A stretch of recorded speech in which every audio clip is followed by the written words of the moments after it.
అందరికీ నమస్తే. నేను మీ కందిలి రాజేందర్. సంగారెడ్డి జిల్లాలో భారీ స్థాయిలో గంజాయి పట్టుబడింది. పుష్ప సినిమాలో ఎర్రచందనం దుంగలను తరలించే సీన్ను రిపీట్ చేశారు గంజాయి స్మగ్లర్లు. ఈ విషయాన్ని కనిపెట్టిన ఎన్ఫోర్స్మెంట్ అధికారులు 33 లక్షల రూపాయలు విలువ చేసే 83 కిలోలకు పైగా గంజాయిని స్వాధీనం చేసుకున్నారు. డ్రైవర్ను అరెస్ట్ చేసి వాహనాన్ని సీజ్ చేశారు.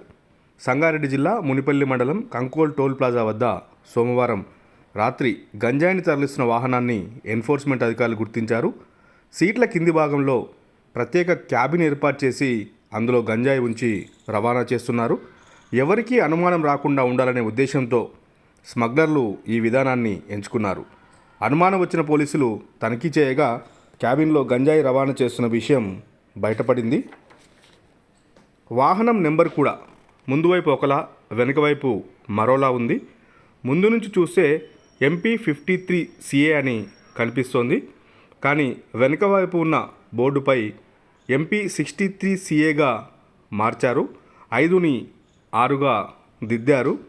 ఇలా స్మగ్లర్లు ఎన్ని రకాలుగా జిమ్మిక్కులు చేసి సరుకును తరలించాలనుకున్నా ఎన్ఫోర్స్మెంట్ అధికారులు ప్రత్యేకమైన దృష్టి సారించడంతో సరుకుతో సహా అడ్డంగా దొరికిపోయారు.